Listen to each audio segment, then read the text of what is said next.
This is the Ethics Experts. If it's your first time joining us, welcome. And if you're a returning subscriber, hey there, hope you're having an amazing day. Hope your year is off to a great start. You see what happens when you subscribe to the Ethics Experts community. You get a bonus greeting on every single episode. So that is a no-brainer. Hit that subscribe button and join us as we make the world a better workplace. I am here with Katharine Manning, author of the phenomenal book, The Empathetic Workplace. Katharine, thank you so much for joining us today. It is such a pleasure to be here. Thank you for having me. We're going to be talking about one of my favorite things ever, which is how we can fix our workplaces. You know, we're kind of living in these workplaces that are very broken. They have these vestigial structures, which are overhangs from, I don't know, the Industrial Revolution or whatever, that don't really fit with the knowledge work economy and don't really fit with the type of world that we're living in today.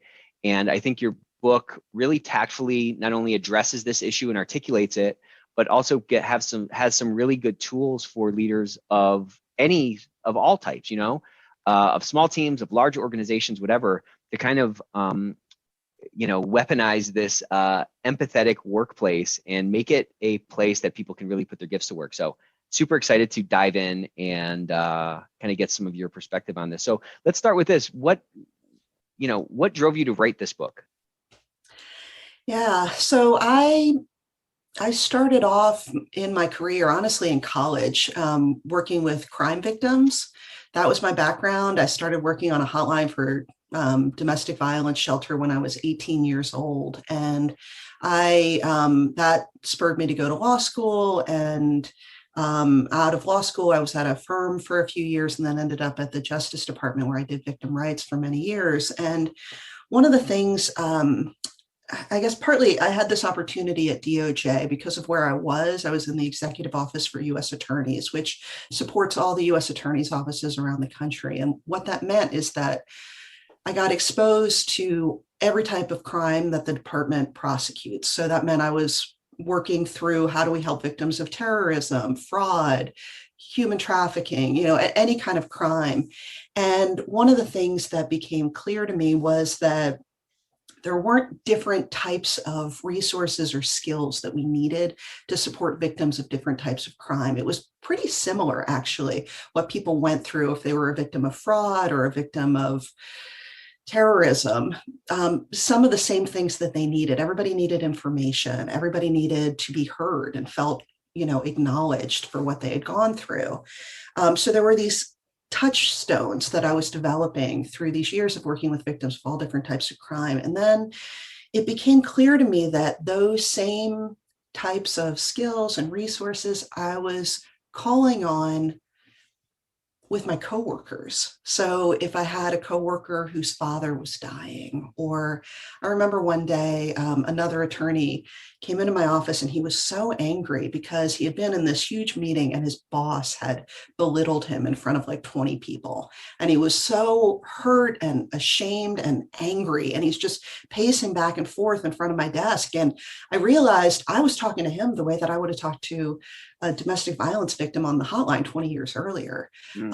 When we're elevated, when we're upset, when we're going through extreme distress, we need the same things, and it kind of doesn't matter what causes it. And so I was just sort of making note of that. And then in 2018, Me Too happened. And I was both thrilled because these were issues that I had been thinking about for a long time, but also I was frustrated by Me Too because I felt like Me Too was saying to survivors, share your story, everybody needs to hear your story. But it left out the whole other piece of it, which is what's the responsibility on us as listeners when somebody shares their story to listen, to be supportive, compassionate, to provide resources. And I knew because of all this time at DOJ working with victims that you can conduct a full, thorough, fair investigation while still being supportive of and respectful of everybody involved in the process. And that was the thing that I felt was missing for Me Too. All it did was say, we want to hear your story. And then it was kind of, do we believe you? Do we think you have some ulterior motive? And so, when you're frustrated by something, that's a sign that you should do something about it. So that's when I sat down and I thought, okay, well, what would you say people should do when somebody comes to you in a work environment with a story of trauma? What are the steps that you think that person should take. And that's what ultimately became the book. That Me Too thing, how it sort of left out this piece of the equation, to your point about being like a better listener. It's kind of this like meta thing, like what's happening on the individual level was happening on the amalgamation of all these Me Too conversations. This inability of somebody sharing their story to get what they need from that listener, whether, we'll dive into this a little bit more, but it's kind of interesting that as it fractaled out to this larger shape, as this whole Me Too movement, what was happening at that like high level was the same thing. You know what I'm saying? Yeah, absolutely. It's very bizarre. Yeah. And I feel like it's happening today too. I mean, Totally. through the pandemic and racial violence and all the issues that workplaces are dealing with, it's that same issue of, am I being heard? Am I being acknowledged? Yeah. And so you said something interesting a minute ago. You said you can still have a fair, balanced investigation while providing, I think you kind of alluded to these things. Where have you seen, I mean, you've been in this game for a while, you've seen all kinds of really interesting things with your background, which, if we have time, maybe we'll dive into some more. But what do you consistently see missing on the investigation standpoint? Is it just the Joe Friday thing, too much of just the facts, ma'am? And how can people kind of, digest some new tactics with their workplace investigations, for example, that can start to make a difference today? Yeah. So I had this great conversation with a company recently, and in the meeting, we had the head of compliance, head of internal investigations, and head of diversity and inclusion. And they were facing a recurring challenge, which was complainant comes forward and says, I believe my boss is biased against me because he has said X and Y and Z.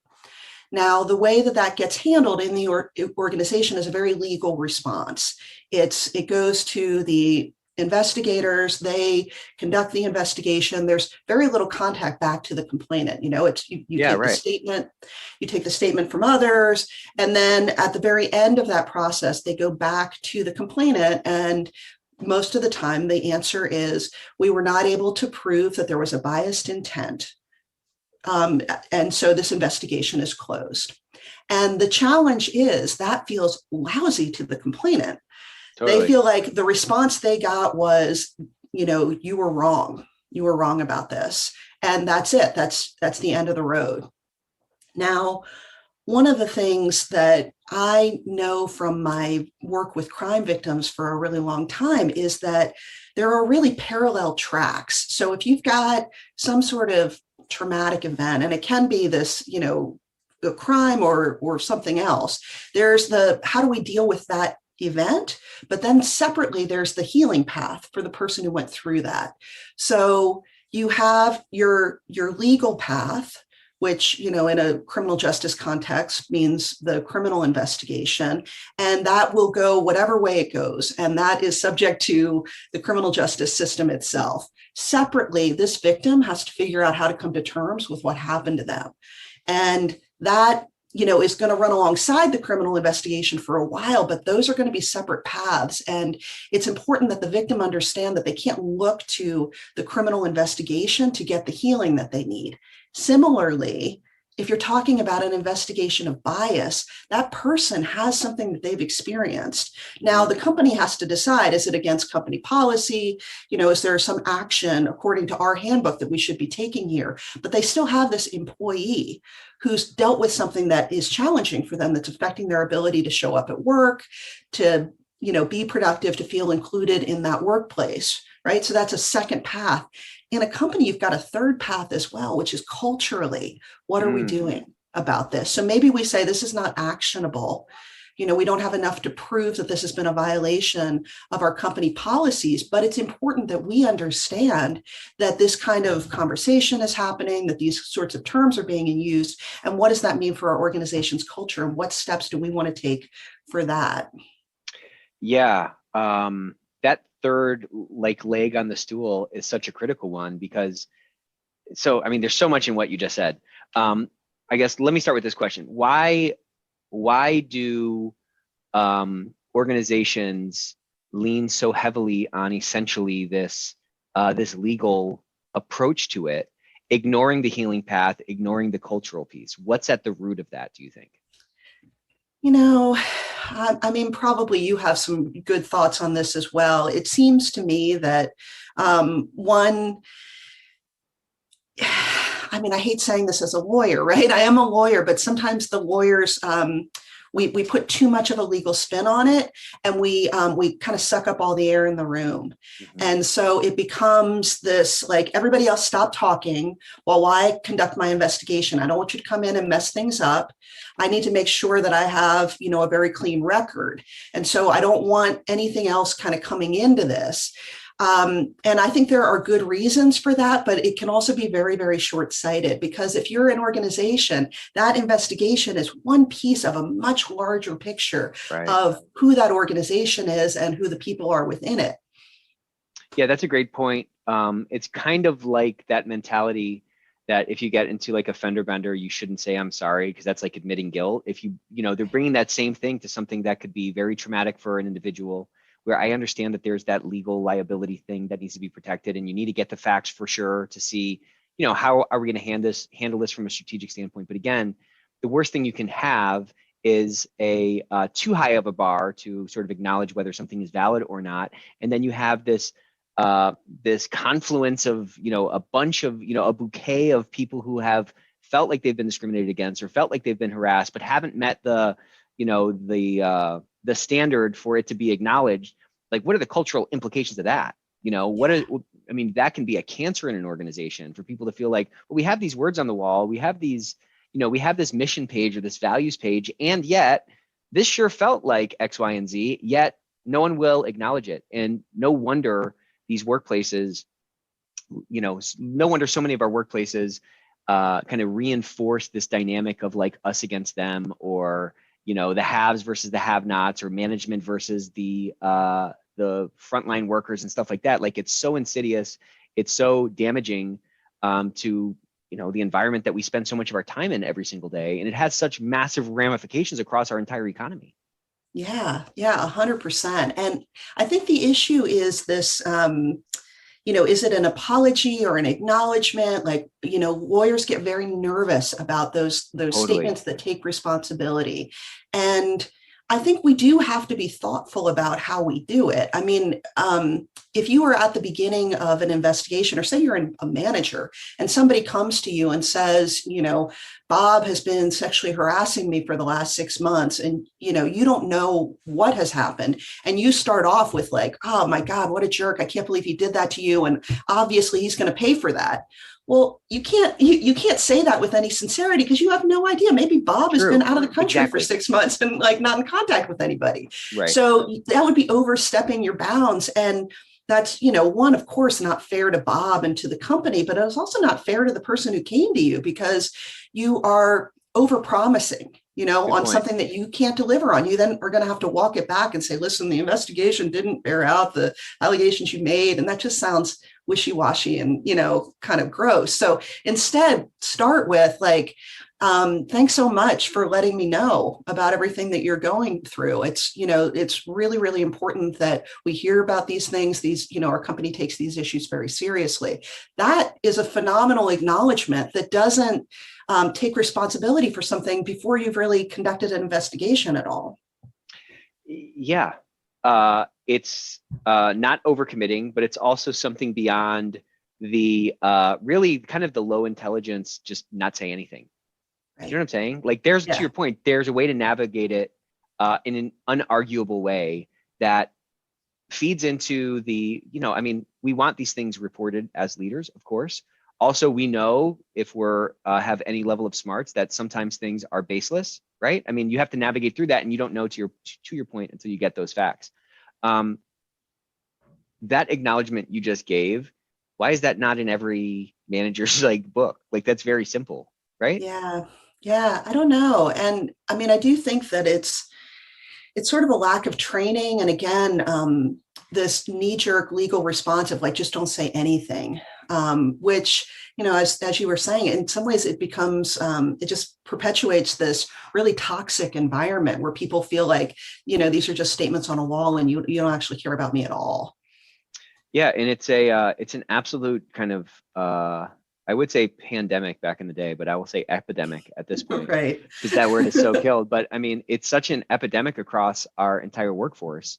The worst is where I'm sure you've seen this, but like, the HR person who got into this game 15, 20 years ago because they were bright-eyed and bushy-tailed and they wanted to make a difference and they wanted to be a resource for the humans in the organization. And they ended up being this sort of armor or this moat between the people and, leadership in the castle or the brand or whatever.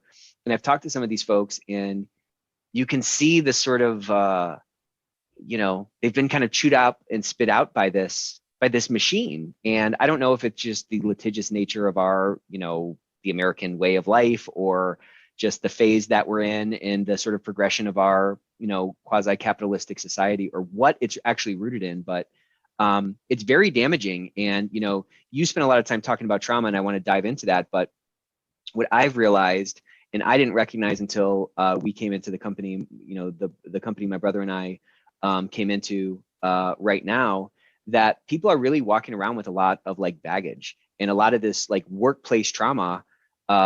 As silly as that may sound to some people, getting bullied at work, getting taken advantage of, driving home, white knuckling the steering wheel because you can't believe that you had to put up with this thing, but you have to do it because you have rent due or you have a mortgage due or whatever.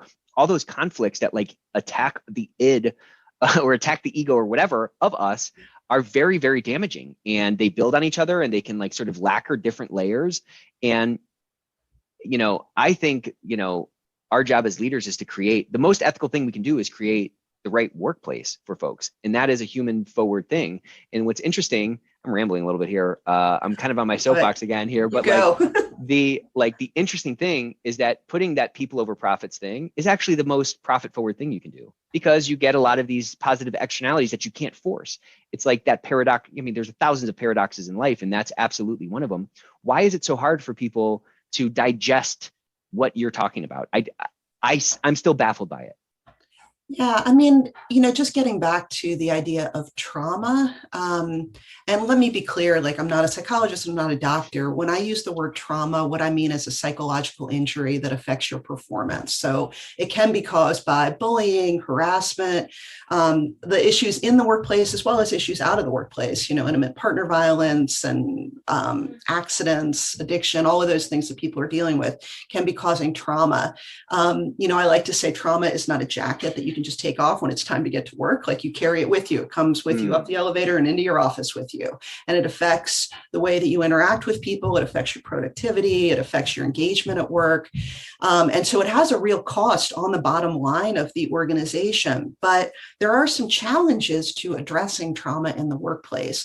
A lot of people feel like they're going to overstep. Maybe this is going to make somebody uncomfortable. Maybe they don't want to talk about this right now.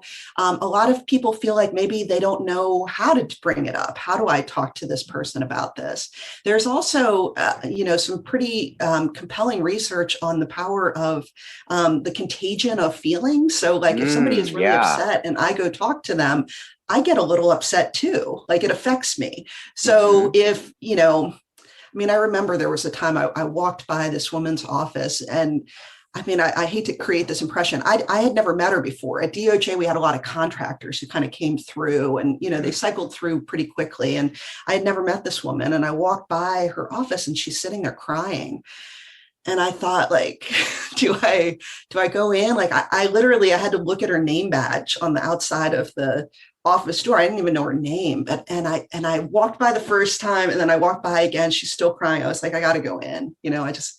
So I was like, hey, I just wanted to check in. Are you okay? And she told me that her father was really sick and hundreds of miles away, and she was a contractor. She didn't know if she had leave to go visit him, and it was like a 5-minute conversation. But even for me with, at that point, whatever, 15 years experience working with crime victims. Even me walking into that office and saying, "Are you okay? Do you need some help?" That was hard because I thought, Totally. am I overstepping? Is she going to feel embarrassed that, somebody saw this? Am I going to say the right thing? All of those things kind of keep us from connecting through those hard times. So that was really part of why I wrote the book, because I wanted to give people kind of a playbook that here and throughout the book, I tried to give you actual words to say. Like, how do you start this conversation? What are some things to say? Just to give you some things to lean on so that you feel a little bit more, I don't know, ready to walk into those conversations. Yeah, because it's so awkward. And that's one of the best parts about the book, I think, the how actionable the information is. It's not just like a bunch of theoretical academic stuff. It's like, okay, here's a talk track. Here's something that you can actually say in this kind of a situation.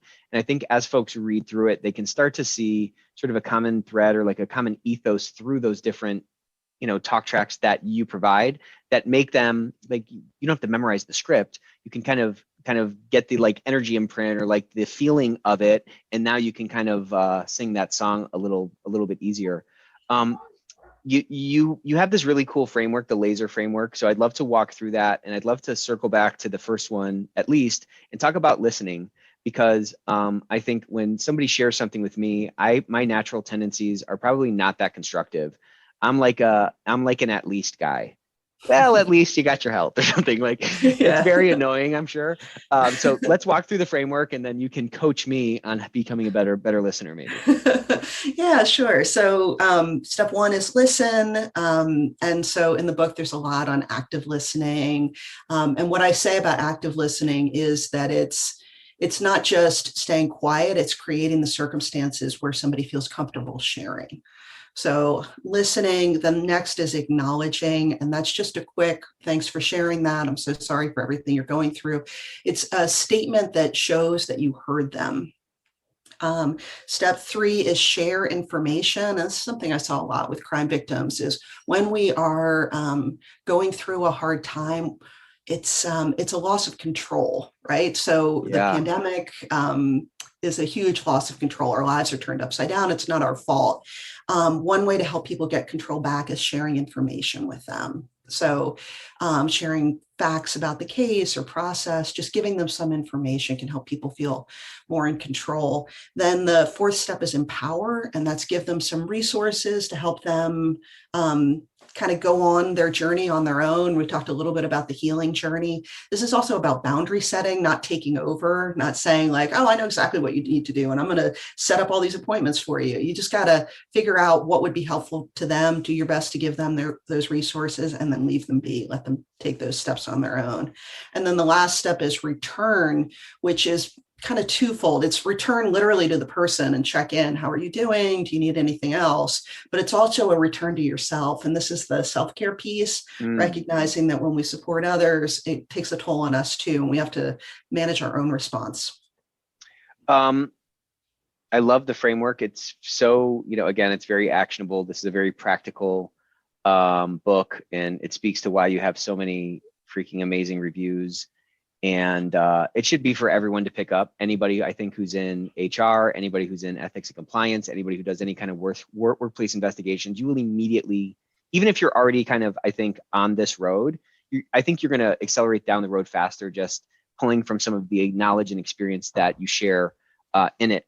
Talk to me a little bit about, like, something you said a minute ago really kind of stuck with me. And you said, like, so much of this is like the loss of control. And I was thinking, like, is that really at the core of all of these traumas, whether they're workplace traumas or crime traumas or whatever? It's just like something happened to me and I'm supposed to be this sort of, I'm supposed to be this like adult with agency, and yet I feel so helpless in it. Like, do you, like, in all of the things that you worked on, did you find that as really kind of a foundational thread through all of it? Yeah, one of my favorite psychological concepts I came across when I was researching the book is this just world bias, which is the sense that people get what they deserve. That if I, work really hard, I, do everything right, I show up in the way that I'm supposed to, I'm going to be rewarded for that. And it's not the way the world works, unfortunately. I can be doing everything right, and yet something horrible happens. I, Totally. get hit by a car, or, just whatever. Horrible things happen to good people all the time. But we, at our core, really want to believe that the world is fair.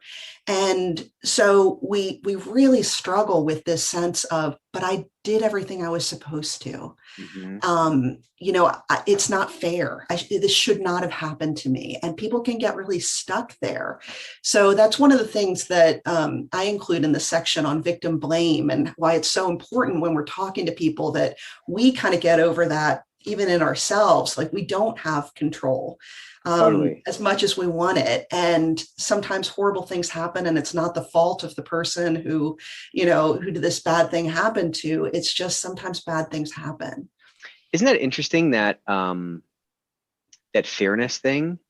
Like with my kids, I don't know where they learned it. Like maybe they're wired for it or something, but like the injustice that they perceive is like crippling for them. If I give somebody a cookie, or I don't know, whatever, I Yeah, give them somebody 2 pieces of small candy versus 1 piece of big candy, forget about it. It's right. so unjust, and it just like, it's not into it.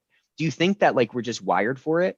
Do you think that we develop that need for justice, and like, there's a cause and effect to the world and whatever, just sort of naturally? Or what do you think that whole thing is? Yeah, I mean, I do think that we are sort of wired for it. We want to believe that, we have control and autonomy. There are interesting studies, though, that show that historically underrepresented or marginalized groups have less of the just world bias, like a greater Interesting. understanding that life isn't fair, which I find interesting. So some of it, I think, is kind of culturally in us, and maybe more so for Americans than for people in other countries, Yeah, because we yeah, have this yeah. kind of bootstraps mentality too. Yeah, and there's a certain like there's a relatively like lower standard deviation of outcome than if you were raised in Darfur or something, for example, right? Yeah, Like, so right. maybe that plays into it. Who knows? That's a pretty interesting thing. So let's talk a little bit about why does sharing information, why is that such a life preserver for somebody? Yeah. One of the stories I tell in the book is the story of this woman, Leilani Schweitzer. So Leilani was a mom whose young son, he was 20 months old, died as a result of a medical error in a hospital. Mm, Um, and I mean, I guess I can explain the whole story. So she brought him to Stanford Children's Hospital. People didn't know what was wrong, what was going on with him. And it had taken a few days for her to get him there. And she had this relief of like, finally, he's in the hands of kind mhm. of the best doctors in the world. Um, by the time she got there, she was exhausted and her son Gabriel was exhausted. And the nurse who was caring for Gabriel was trying to be supportive of Leilani and of Gabriel. And one of the things that would happen is every time he shifted in his sleep, all of these alarms would go off. And so she thought, I need them to be able to sleep, so I'm going to silence those alarms. But what she accidentally did was silence them everywhere. Oh And no. so Gabriel stopped breathing, the alerts didn't happen, and he died. Um, all that Leilani knew was she fell asleep and she woke up and her son was gone. And all of these people are, yelling in the hospital room. Um, as she puts it, the normal sort of common response from a hospital in that situation is deny and defend. We're just, we're not going to we're not going to give her any information about what happened. We're not going to admit that there was a mistake here. And we're just going to trust that probably she's not going to sue us, which she says she wouldn't have, because she would have been, she was so distraught about what had happened. But that's not what Stanford did. What Stanford did was a full investigation. They uncovered not only the nurse's error, but the system error that allowed her to Mm. turn off all those alerts without warning her that that's what she was doing. And then they sat down with Leilani and they explained the whole thing. And she said that gave her such a sense of respect, that they respected her. She said it was life-giving to her because, I Wow. mean, frankly, for her as a mom, she's thinking, maybe I did something wrong. Maybe I should have, that could be where her mind would have gone, right? But instead, she knew from the very beginning, no, it wasn't her fault. It was the nurse's fault, and it wasn't anybody who did this on purpose. It was an accident from somebody who really cared about her and about her son. That just gave her back so much of her dignity. Yeah. And I mean, what I think is fascinating about this story is not only did she not sue Stanford, she went on to work for Stanford. And her role now is she is the liaison when there is an unexpected outcome from a medical procedure. She is the one who communicates between the medical staff and the family and brings them together to have those kinds of unfoldings and reconciliation. What an amazing story that is. Where that awful thing happened to her, and now she can help other people who are going through that same thing because someone like did it right and treated her right through that type of a thing. That's really that's really phenomenal. So I want to talk about me. Coach me on why I'm such a bad listener. Like, what do people get wrong when somebody is sharing something? I kind of alluded to one of them of the at least thing. Yeah. What do we get wrong when someone is doing that? And why is it so hard for us to like acknowledge and sit with somebody in that moment with them? Yeah. So that second step, acknowledge, I really think of as the fulcrum of the whole conversation. Most people can get through the listening pretty well. They're making eye contact, they're, good body language, they're really present with the person, but then the person finishes the story and they just want to jump right to, I know exactly who you should talk to. Here's what you got to do. Yeah. Before we get there, we have to acknowledge what they shared with us. One of my favorite quotes is from Teddy Roosevelt, and he said, "People don't care how much you know until they know how much you care." Like, before they can even hear any words out of our mouths, they have to know that we heard them. And that means we have to acknowledge them. And an acknowledgement is really simple. It literally can be just like a sentence. "Thanks for sharing that." Or, "That sounds really hard. I had no idea you were going through all that." Just that alone, any one of those statements would be enough. But what we often do is a response that I say falls in the category of either deny or distract. So a denial response is something like, "Oh, I'm sure it's all going to work out fine." Right? A distraction is something like, "The same thing happened to me, and here's what I did, and I'm so much better, and let me tell you a little bit more about it." Right? So we're just going to distract from it. Both of those kinds of responses. And the one you talked about, the like, but at least you have blah, blah, blah. That's a distraction one, at least he went quickly, or at least you got a chance to say goodbye, right? Yeah. Or at least you still have your kids. Like, all of those things. All those things are things that I've said, by the way. So yeah, I know they're very common. Actionable. And I mean, let me say that with all of this, what I've heard from people who have been through devastating experiences is the worst response is no response at all. So it is better to say the wrong thing than to just go silent and say, "We can't talk about this at all." So don't ever worry about like, "I'm messing this up." These are just tools to kind of help you. But if you're there and engaging with them, you're already doing better than a lot of people. Got it. All right. That's helpful. Yeah. So the problem with those denial and distraction sorts of responses, though, is it's like we're trying to leap over the pain place. So right now I am in this place, if I've just shared with you a story of trauma, I am in this place of I'm hurting. And if you say like, "Well, at least, you still have your kids," or something like that, that's saying like, I want you to just jump over this pain place, and we're going to get to the place where we focus on what happens next, or everything that you've got to be grateful for. And maybe I will get there, and I'm sure I will, but for just a minute, what I need is for somebody to be willing to sit with me in the pain place. Mm-hmm. It's what people call it holding space. Like, can you hold this space? And I don't want to imply that it's easy, because it's not. It's hard to sit with somebody. I mean, can you imagine somebody whose toddler has just died? I mean, that's a horrible, horrible pain place. Totally. And it's hard to sit there with them. But you sitting there, I mean, what a gift. That is a tremendous, tremendous gift to them.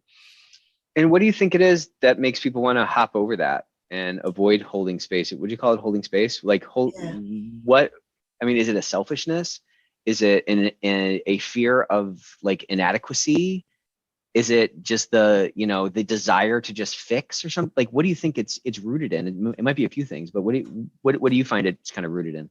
Yeah, I think it is a few things. I mean, one, I think that feelings are contagious. So if I'm going to sit here with you and what you're feeling is this intense grief, like I'm gonna catch a little bit of that feeling, and that's going to be kind of painful for me too. That's why the end of this process is the self-care. Like we do have to spend some time processing our own feelings. It's called secondary trauma, that kind of secondary nature of That secondhand smoke kind of thing. Exactly. Yeah. So it does cause pain for us as well as the listeners, but also I think it is this sense of I just want to make it better for you. I hate that you're going through this, and I feel inadequate to this moment. I feel like there's nothing I can possibly say that would be equal to this moment.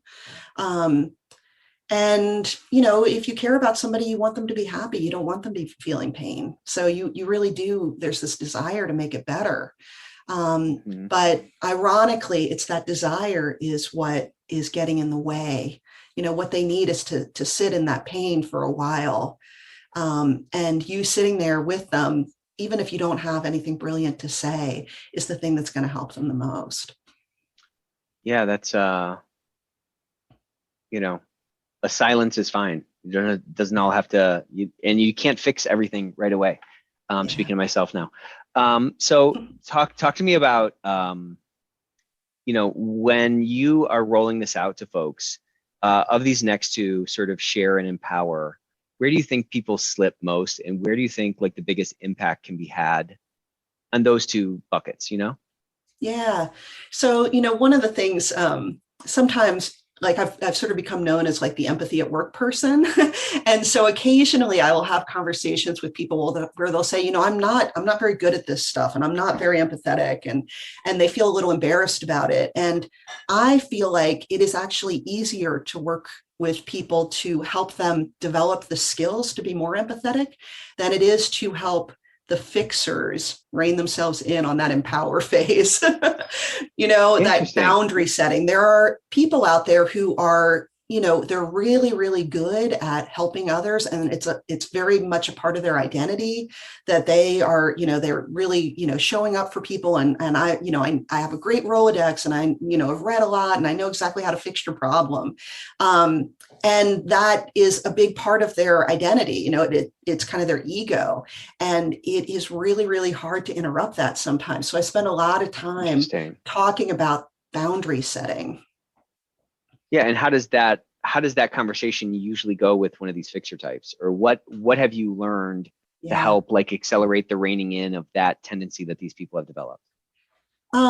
One thing is helping them understand that it actually is not helpful. So if I come in and I say, I know exactly the solution for you. Okay, so just listen to me, and I'm gonna tell you.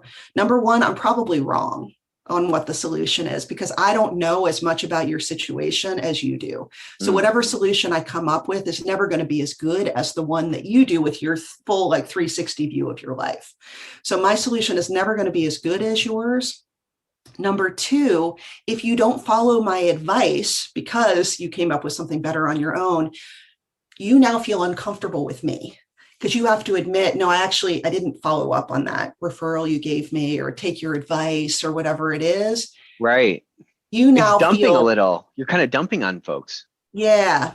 And they feel a little uncomfortable around me now. Like, she's going to see me and she's going to ask, did I call that guy? And I'm going to have to tell her I didn't. And now I feel a little uncomfortable. So you're trying to build a connection with somebody, and you're actually, kind of potentially damaging the relationship.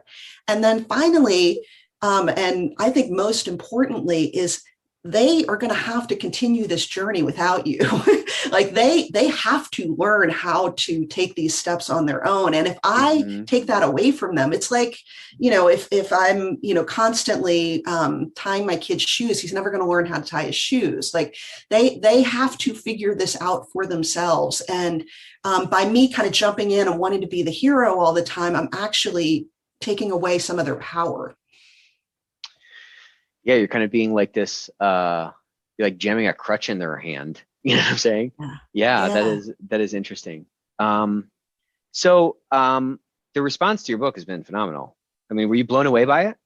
Yeah, it's you never know, right? What's gonna happen, particularly launching into the pandemic. And it's funny because I wrote the book, as I said, really in response to Me Too, and it takes 2 years to publish a book. So the whole world changed in that time. And I think that's where the timing just was very fortuitous, because the first part of the book is kind of explaining to people, hey, just so you know, there's already trauma in your workplace, and this is what it looks like. I don't have to explain that to people anymore. Everybody gets that right now. Yeah, right. Why couldn't, so this is a stupid question, but buckle up. Why is now the time for this book, pandemic notwithstanding, and or if this book was written 30 years ago, what do you think the different response would have been? And why? You know what I'm saying? Yeah. I do feel like people are really eager for this message right now. I mean, we're in this time of the Great Resignation, right? And all of the surveys and statistics are saying the reason people are leaving is because they don't feel heard and understood in their workplaces. People quit managers, they don't quit jobs, all of that stuff. There's a lot of research that says the number one leadership trait correlated with success is empathy. So all of these kinds of what people call soft skills, the people skills, I think people are recognizing are really the key to success for every organization. But I think it's especially right now, as we are in this era where we have like a George Floyd, and we have anti-Asian violence, and in particular, I would say with the millennials coming up, they are demanding organizations that are human-centered and where the values align with their own. It's something that they're demanding, which, I'm a Gen X person. That's not something that I thought when I started at my law firm, that it was going to be really important that they had the same values I did. I think now people are demanding that. They're saying, I need to know that you are in alignment with me. And it's not just about, can we throw more money at these people? It's what can we do to create an environment where people feel a part of something bigger than themselves? Why do people demand that now when our grandparents didn't demand it, right? The greatest generation they were just, they weren't thinking about that. They didn't care about it. What changed? It's an interesting question. I mean, I got to say, part of me thinks that it is people seeing the millennials seeing some of the challenges that older generations have failed at, environmental challenges, some of the issues around political upheaval, and people feeling like the systems are broken. I honestly think Harry Potter has had something to do with it. I feel like this is a generation that was reared on this idea that the kids are the ones who have to come up with solutions and can demand equality and justice. I think that those issues are really baked in to the millennial generation. And I think that they are changing the workplace because of what they are demanding. That Harry Potter thing is a good one. You're going to hear me stealing that one for sure. Believe that. Yeah, I think that's the right answer. It's a different hierarchy of values. My grandfather was like, I need to buy a house. I need to find a company that I can work at for 30 years and get the watch. Labor mobility is higher. And to your point, it's not about throwing more money at folks. It's about authentically living these values out. Talk to me about, remember when the environmental movement started, and there was this thing of greenwashing, and we're hearing sort of greenwashing as a term repurposed in the ESG movement, right? Environmental, social, and governance. And ESG is still kind of in its nascent stage. There's not like a regulation with respect to like what needs to be reported, and that's a whole nother conversation and a whole nother thing. But this concept of greenwashing is always a really interesting one for me. And so talk to me about like where you've seen organizations, you don't have to name names, of course, but like where you've seen organizations try to like greenwash on this empathetic thing or on this culture thing, and what the implications of that have been over kind of a medium term, window. Yeah, I think it's a tough time for a lot of organizations. I think they're struggling with how do we balance our profitability and the requirements of the marketplace with the demands of the people who work here and of our customers in terms of how to show up for each other. And I think that often there are a lot of missteps around communication. And I mean, I don't want to be naming names or like blaming people. I think it is a really difficult thing to manage. I was talking with a guy not too long ago, and his organization is, they consult on diversity, equity, and inclusion. Okay, so that's their organization. And they knew after that anti-Asian violence and mass killing in Atlanta, they knew they wanted to make a statement about it. But they wanted to make sure that it was not just this, Totally. kind of, just like boilerplate. A two-dimensional. Yeah, totally. Yeah, they wanted to, marry it to committed action and really be thoughtful about how they did it. And so I think he said it took them maybe 5 days to put out a really, really good statement.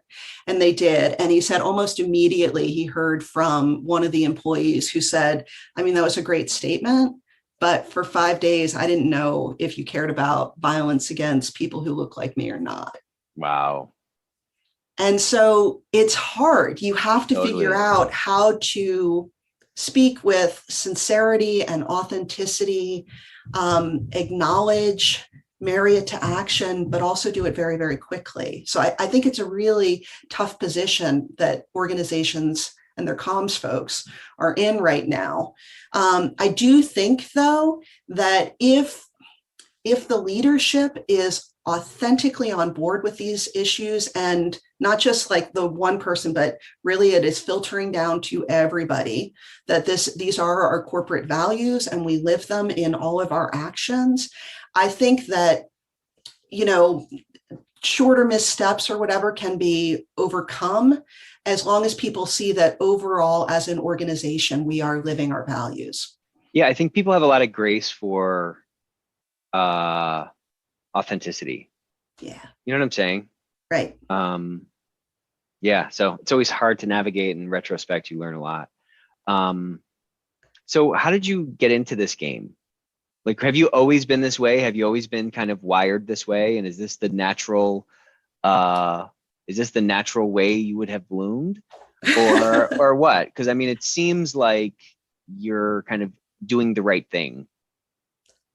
You know what I'm saying? Wow. For yourself. That's really nice of you to say. I think, I had a family history of domestic violence, and, I was really fortunate. My mom was able to get us to a safe place, and she had the resources and the wherewithal. So I didn't grow up in a violent home, but I had an early experience with family violence that led me to start working on a hotline as soon as I got away from, into college.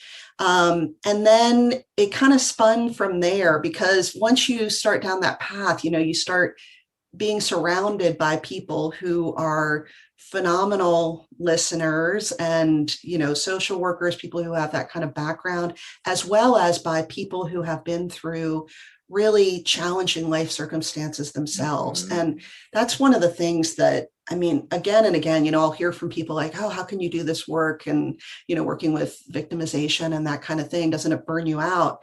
But for me, what is continually renewing is seeing where people can go from, totally. A place of pain. It's just astonishing to me all the time. They make incredible artwork. They pass laws, they start organizations, they help other people. And it's just, it just blows me away what people are able to do. Yeah, it kind of reinforces it. And I think,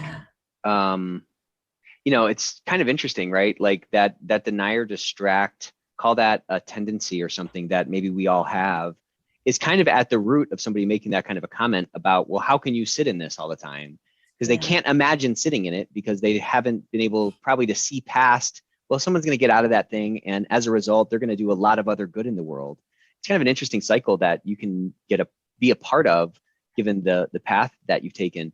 What is it along the way that really drew you through the law school, through your law school experience into the Justice Department, and those experiences that you had, which are really, really, extremely diverse and extremely interesting?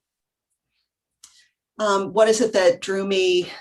Like, how did you continue down that path? How did you choose that fork in the road, right? Like through law school, and then making that that leapfrog to that next lily pad where you got these really interesting experiences.